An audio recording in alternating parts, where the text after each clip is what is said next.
আসসালামু আলাইকুম। আশা করছি সবাই ভালো আছেন। আমার ছোট্ট ইউটিউব চ্যানেলটিতে আপনাদেরকে স্বাগতম। আজকে একটা ইম্পর্ট্যান্ট ইস্যু নিয়ে আপনাদের সঙ্গে ডিসকাশন করব। তার আগে আমি কিছু কথা বলবো। তারপর হচ্ছে আপনাদের অনেকের যে কোয়ারিজগুলো ছিল সেটা নিয়ে আমি ডিটেলসে আপনাদেরকে বলার চেষ্টা করব। তো এজন্য হয়তো ভিডিওটা একটু লম্বা হবে, বাট অনেক বেশি ইনফরমেটিভ হবে আশা করি। তো আপনারা দেখতে থাকবেন শেষ পর্যন্ত ইনশাল্লাহ। তো শুরুতে হচ্ছে আমার আজকে 13 ডেজ, আমি আমার কারেন্ট সিচুয়েশনটা আপনাদেরকে একটু দেখিয়ে রাখি। এইগুলা হচ্ছে এখন বর্তমান অবস্থা। এগুলো যেটা দেখতে পাচ্ছেন এটা ব্লাড ক্লট হয়েছিল, আর জেন্টামাইসিন যেটা দিই সেটার জন্য হচ্ছে এই দাগগুলো হয়ে আছে। দাগগুলো অ্যাকচুয়ালি চলে যাবে ইনশাল্লাহ, এটা শুকিয়ে গেলে দেন পড়ে যাবে, এই আর কি। আর আমার ইউটিউব চ্যানেলটা অ্যাকচুয়ালি আমি ভিডিও দেওয়া শুরু করেছি আমার হেয়ার ট্রান্সপ্লান্টেশনের পর থেকে, বাট আপনারা যে পরিমাণ ভালোবাসা দেখিয়েছেন এটার জন্য আমি সত্যিই অনেক বেশি কৃতজ্ঞ আপনাদের জন্য উপর। কারণ আপনারাই যদি ভিডিও না দেখেন অথবা কমেন্টস করে না জানান তাহলে আমার ভিডিও দেওয়াটা অনেকটা নিজেকে ফেইলুর মনে হবে। তাই তো এটার জন্য আপনারা যে ভালোবাসা দেখাইছেন অথবা কিউরিসিটি শো করছেন, আমি অনেক বেশি থ্যাঙ্কফুল আপনাদের কাছে। হ্যাঁ, আর আপনারা জানতে চাইছেন অথবা আপনারা দেখেন ভিডিও, এটার জন্যই হচ্ছে আমার নতুন করে ভিডিও দেওয়ার জন্য ইচ্ছা হয়। কারণ আমার মনে হচ্ছে যে হ্যাঁ, আমার থেকে মানুষ কিছু ইনফরমেশন পাচ্ছে যেটা তাদের একটু হলেও উপকার হবে। এই হলো অবস্থা। দেন আমি শুরু করি। অ্যাকচুয়ালি আপনারা অনেকেই আমার বিভিন্ন ভিডিওতে কমেন্ট করেছেন, যেটা হচ্ছে আমি কত ক্রাফট করিয়েছি, কোথা থেকে করিয়েছি, পার গ্রাফট কত ছিল, হ্যাঁ, আমার মাথার কি অবস্থা, কোথায় করিয়েছি, অনেকেই অনেক কোয়ারিজ করেছেন। বেসিক্যালি আজকের ভিডিওটা হচ্ছে ওটার উপরেই বেস করে। তো আমি আমার একটু ডিটেলসে বলি আমার ট্রান্সপ্লান্টেশনের পিছনে জার্নিটা। সেটা হচ্ছে আমার চুল অনেক বেশি চুল ছিল, অনেক বেশি চুল ছিল। একটা টাইমে আমার এত বেশি চুল ছিল যে আমি চিরুনি দিতেও আমার মানে চিরুনি যেত না। যেগুলো চিরুনি অনেক বেশি কি বলবো, বাটনগুলো যে অনেক বেশি অনেক বেশি যেটাতে গ্যাপ কম, ওইটা যেটা বোঝাতে চাচ্ছিলাম। তো সাডেনলি আমার 2020 সালে আমার টাইফয়েড ফিভার হয়েছিল। এই টাইফয়েড ফিভার হওয়ার পর থেকে আমার হেয়ার লস হতে শুরু হয়। তখনও আমি থিঙ্ক করি নাই যে হচ্ছে আমার একটা টাইমে এসে এত বাজে অবস্থা হয়ে যাবে যে আমার ট্রান্সপ্লান্টেশনে যেতে হবে। তো অনেকে আমাকে সাজেস্ট করেছিল যে চুল একবার পড়তে শুরু হলে আর পড়তেই থাকবে। তা আমি অ্যাকচুয়ালি এটা তখন বিলিভ করি নাই, কারণ আমাদের ফ্যামিলিতে সবার মাথায় অনেক চুল ছিল। হ্যাঁ, আমার বড় ভাইয়া, আমার আব্বা, সবার মাথায় অনেক চুল আছে আলহামদুলিল্লাহ। তো পরে এসে একটা পর্যায়ে চুল পড়তে পড়তে খুবই বাজে অবস্থা হলো। দেন গত 2-3 বছর আগে আমি আমার পরিচিত একজন, উনিও ফার্মাসিস্ট, উনি একটা ওষুধ কোম্পানিতে জব করেন, উনি ট্রান্সপ্লান্টেশন করিয়েছিল। তো ওনার সঙ্গে আমি আমার মাথার অবস্থা দেখিয়েছিলাম যে এই অবস্থা এখন কি করব, ট্রান্সপ্লান্টেশন লাগবে কিনা। তো উনি আমাকে বলেছিল যে না, আপনার যে অবস্থা, চুল ভালোই আছে, আপনি কিছু পিআরপি করতে পারেন আর কিছু মেডিকেশনস নেন, নিলে আপনার চুল ঠিক হয়ে যাবে। তো আমি নিয়েছিলাম, পিআরপি করি নাই, বাট আমি মিনোক্সিডিলটা নিয়েছিলাম, সেটা স্পেন থেকে নিয়ে আসছিলাম। হ্যাঁ, ওটা আসলে অনেক বেশি কাজে দিয়েছিল। আমার নতুন চুল উঠেছিল, খুবই ভালো অবস্থায় চলে আসছিল চুলগুলো। এরপর আমি যখন চুল ঠিক হয়ে গেল তখন আমি আবার গ্যাপ দিয়েছিলাম। হ্যাঁ, ভেবেছিলাম হয়তো আর লাগবে না অথবা এরকম কিছু একটা থিঙ্ক করে আমি আর কন্টিনিউ করে নাই কোনো কিছুই। ওটার সঙ্গে একটা মাল্টিভিটামিন ছিল, ওটাও আমি স্পেন থেকে নিয়ে এসেছিলাম, দুইটাই। তো এই দুইটা ওষুধ দিয়ে দেন ফ্লোরিজ একটা ছিল, ওটাও আমি খাচ্ছিলাম, 5,000 যেটা ওইটা। তো খেতে খেতে হচ্ছে আপনার অফ করে দেওয়ার পরে আমার আবার হেয়ার ফল শুরু হয়। এরপরে এমন ম্যাসিভ হেয়ার ফল শুরু হয় যেটা হচ্ছে আমাকে আর হেয়ারটাকে আমি আর ধরে রাখতেই পারিনি কোনোভাবে। বেসিক্যালি আমার এই দুই সাইড থেকে এখানে হালকা দেখা যাচ্ছে, বাট আছে এখন আলহামদুলিল্লাহ। পিআরপি করলে এটা আমার কাভার হয়ে যাবে।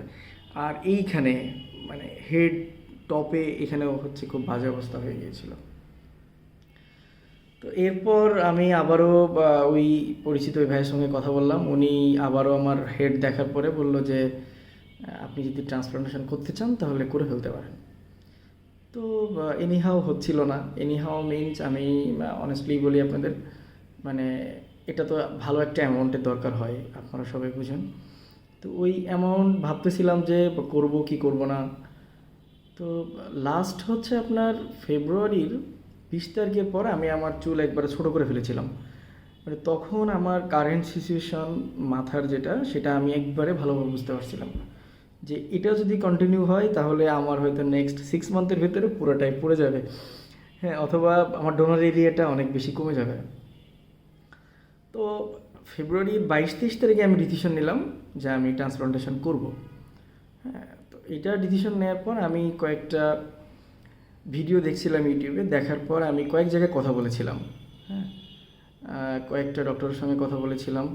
তার ভিতর হচ্ছে ডক্টর জাহিদ, হ্যাঁ, নিউ রুটস ওটাতে কথা বলেছিলাম। হেয়ার ফ্রি অ্যান্ড হেয়ার গ্রোতে কথা বলেছিলাম। হ্যাঁ, হেয়ার ট্রান্সপ্লান্টেশন অ্যান্ড কনসালটেন্সি একটা ক্লিনিক আছে, ওখানেও কথা বলেছিলাম। দেন হচ্ছে ডক্টর কামাল, ওনার সঙ্গে কথা বলেছিলাম। আর আমার যে পরিচিত ছিল উনি ডক্টর কামালের থেকে করেছিল, উনিও আমাকে সাজেস্ট করছিল যে এখান থেকে করতে পারেন। তো আমি সব জায়গায় কথা বলে ফিনান্সিয়ালি আমি যেটা দেখলাম যে ডক্টর কামাল ওনার ওখানে করলে আমার কিছুটা ফিনান্সিয়ালি সেভ হবে, কিছুটা বলতে অনেকটাই। তো ডক্টর কামালের ওখানে আমি যখন গিয়েছিলাম, ওখানে যে ওনার সঙ্গে আমি পার্সোনালি কথা বলি, তো উনি আমাকে ওভার ফোনে যেটা বলেছিল আমি সেটাতে ফার্স্টে অ্যাগ্রি করিনি। তো আমার মাথার অবস্থা ওনাকে দেখানোর পর উনি বলেছিল যে আপনি ইনিশিয়ালি 2500 ট্রান্সপ্লান্টেশন করেন। 2500, বুঝছেন, উনি যেটা চাইছিল পুরোটাই আমার সামনে করতে চাইছিল, 2500 পুরোটাই। বাট এইখানটাতে তখন হচ্ছে মানে এমটি থেকে যাবে। তো আমি থিঙ্ক করলাম যে সামনে অনেক বেশি দিলাম আর পিছনে ফাঁকা থাকলে এটা দেখতে কেমন দেখাবে। এটার জন্য আমি ইনস্ট্যান্ট ওনাকে বললাম যে না, আমি 2 জায়গাতেই করব, হেড সাইডেও করব, দেন ফ্রন্টেও করব। তো উনি বললো ওকে ফাইন, বাট আপনার কিছু হালকা থেকে যাবে। তো আমি হালকা ওটা নিয়ে ডিসিশন নিলাম যে না, আমি করলে 2 জায়গাতেই করব। হ্যাঁ, একটু হালকা থাকলে থাকবে, যদি নেক্সট টাইম কখনো করার প্ল্যান করি তাহলে করব, আর না হলে করব না। আর ওখানে আমাকে অনেকে বলেছিল যে এটা করেন, আর পিআরপি করলে অনেকটা রিকভারি হবে ইনশাল্লাহ। তো আমি 2500তেই 2500 গ্রাফটেই ডক্টর কামাল স্যার ওনার ওখানেই ডিসিশন নিলাম। নেওয়ার পর উনি আমাকে ইনিশিয়ালি যেটা বলেছিল 30 টাকা পার গ্রাফট, বাট আমার পরিচিত যে ছিল একজন, উনি কথা বলার পর উনি এটা করলো 27 টাকা পার গ্রাফট, যেটা অনেকেরই করে 27 টাকাতেই। আমি ওনার সঙ্গে আরও কিছু নেগোসিয়েশন করেছিলাম, আমার 25 টাকাতে আর আসে নাই, 26 টাকা পার গ্রাফটে ছিল। সঙ্গে হচ্ছে আমাকে পিআরপি দিতে চেয়েছিল 9টা। তো আমি এটাতেই ফাইনালি এগ্রি করি যে 26 টাকা পার গ্রাফট, হ্যাঁ, 26 টাকা পার গ্রাফট, আর হচ্ছে 9টা পিআরপি। এটা উনি হচ্ছে সবাইকে দেন না, হ্যাঁ, আমি আপনাদেরকে বলে রাখতেছি সবাইকে দেন না, কারণ আপনি গেলেন আপনাকে না দেওয়ার পসিবিলিটি অনেক বেশি থাকবে। সেক্ষেত্রে যদি পরিচিত কারোর সঙ্গে কথা বলে যান, সে যদি একটু কথা বলে দেয় সেক্ষেত্রে আপনাকে একটু হলেও বেনিফিট পাবেন আশা করি। হ্যাঁ, তো এই হলো অবস্থা। আমি ফাইনালি ওনার সঙ্গে কথা বলে 24 তারিখে কথা বলে আমি ডিসিশন নিলাম যে 27 তারিখে ট্রান্সপ্লান্টেশন করব। তো 27 তারিখে ট্রান্সপ্লান্টেশনের জন্য ওনাদের ওখানে কিছু অ্যাডভান্স পেমেন্টও করা লাগে, না হলে ওনারা বুকিংটা নেন না, কারণ ওনাদের কিছু মেডিকেশনস রেডি করা লাগে। হ্যাঁ, আরও কিছু কাস্টমার থাকে, সেক্ষেত্রে যদি আপনি না যান ওনাদের একটা ফিনান্সিয়াল লস হওয়ার পসিবিলিটি থাকে, দ্যাটস ওয়াই ওনারা অ্যাডভান্স কিছু পেমেন্ট নিয়ে নেন। তো আপনার ক্ষেত্রেও সেটাই হবে, অ্যাডভান্স একটা অ্যামাউন্ট নিয়ে নেবে। দেন আপনাকে যেদিন ট্রান্সপ্লান্টেশনের দিন একবারে আর্লি মর্নিং 9টার সময় ওখানে প্রেজেন্ট থাকতে হবে। আমি আপনাদের একটা জিনিস বলে রাখি, আমি জানতাম এটা খুবই অল্প সময়ের অপারেশন, বাট আমি নিজে যখন এটা করছি তখন আমি জানতে পারছি এটা হিউজ একটা টাইম লাগে। আমার 2500 গ্রাফট ছিল, ওই দিন আমার সঙ্গে আরও 4 জন, টোটাল আমরা 5 জন করেছিলাম। তো সবারই অলমোস্ট 9 ঘন্টা মতো লেগেছিল। তো এই জন্যই আপনাদের হচ্ছে একবার আর্লি মর্নিং 9টার দিকেই যেতে হবে। 9টা থেকে হাতে সময় নিয়ে যেতে হবে। ওনারা লাঞ্চ আপনাকে প্রোভাইড করবে, বাট ব্রেকফাস্ট আপনার নিজেরই করে যেতে হবে। আপনি অন্য কোথাও যদি করেন সেখানেও হয়তো এরকম সিস্টেম আছে, বাট আমি যেখানে করিয়েছি ওটা ডিটেলসই আপনাদেরকে জানানোর ট্রাই করতেছি। তো লাঞ্চের টাইম ছিল, লাঞ্চ ওনারাই আমাদেরকে প্রোভাইড করেছিল। মোটামুটি খুব একটা যে কোয়ালিটিফুল লাঞ্চ ছিল তেমন না, মোটামুটি একটা লাঞ্চ ছিল। দেন এটা আমার 9টা থেকে 9টা 10-এ শুরু করেছিল ওনারা, শেষ হয়েছিল 7টা 20। হ্যাঁ, অলমোস্ট 9 ঘন্টা প্লাস অপারেশনটা হয়েছিল। তো এটার আমি আপনাদেরকে আগে একটা ভিডিওতে বলেছিলাম আসলে কিছু পেইন আছে এটার। হ্যাঁ, যখন আপনার মাথা ফুললি হচ্ছে অ্যানেস্থেসিয়া দিয়ে স্ক্যালটাকে অবশ করা, বাট আপনি প্রত্যেকটা টাইমে বুঝতে পারবেন যে আপনাকে একটা একটা করে হোল করা হচ্ছে মাথায়। হ্যাঁ, যখন আপনাকে ইঞ্জেকশন দিবে সেটা আপনি বুঝতে পারবেন। মাঝে মাঝে মানে এত সিভিয়ার লেভেলের পেইন হয় যেটা আপনি টলারেট নাও করতে পারেন। হ্যাঁ, মানে খুব আমি অনেক কষ্ট হচ্ছিল, আমি যখন এটা মানে সহ্য করাটা অনেক কষ্ট হচ্ছিল। তো এই হলো ছোটোখাটো একটা জার্নি। আর ওই দিনই আপনি এসে আমার আগের ভিডিওগুলোতে বলেছিলাম যে আপনি এরপরে কি করবেন, কি করতে হবে। তো বেসিক্যালি ট্রান্সপ্লান্টেশনের যে কোশ্চেন আপনাদের ছিল, আমি কোথা থেকে করিয়েছি, কত গ্রাফট করিয়েছি, হ্যাঁ, তারপর পার গ্রাফট কত টাকা, দেন হচ্ছে এরপর কি কি ফ্যাসিলিটিস আমাকে ওনারা প্রোভাইড করেছে অথবা ফিউচারে করবে।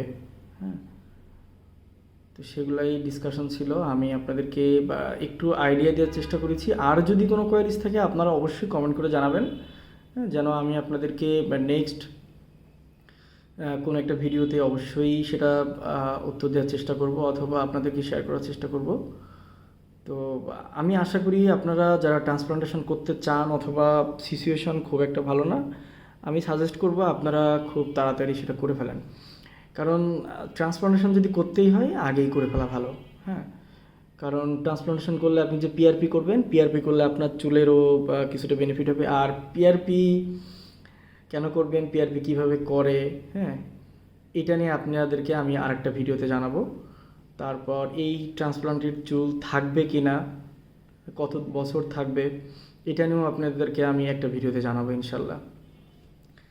তো এই ছিল হচ্ছে ছোট্ট একটা ভিডিও, যেটা একটু লম্বা হয়ে গেছে। আপনাদের কোয়ারিজগুলার অ্যান্সার দেওয়ার আমি চেষ্টা করেছি। যদি ভালো লাগে তাহলে আমার ইউটিউবটাকে আপনারা সাবস্ক্রাইব করে দেবেন, কারণ আপনাদের জন্যই বেসিক্যালি আমার ভিডিও দেওয়া। আমার ইউটিউবটা অত বেশি বড় না যে আমি প্রফেশনাল কোনো ইউটিউবার। হ্যাঁ, আমি ছোটোখাটোই ভিডিও দেওয়ার চেষ্টা করতেছি আপনাদেরকে জানানোর জন্য। হ্যাঁ, তো এই আর কি, আপনারা যারা ট্রান্সপ্লান্টেশন করতে চান খুব তাড়াতাড়ি করে ফেলবেন ইনশাল্লাহ। আর যাদের অবস্থা একটু ভালো আছে আপনারা পিআরপি করে দেখতে পারেন, কিছু মেডিকেশনস কন্টিনিউ করতে পারেন। আল্লাহ হাফেজ, আসসালামু আলাইকুম, ভালো থাকবেন সবাই।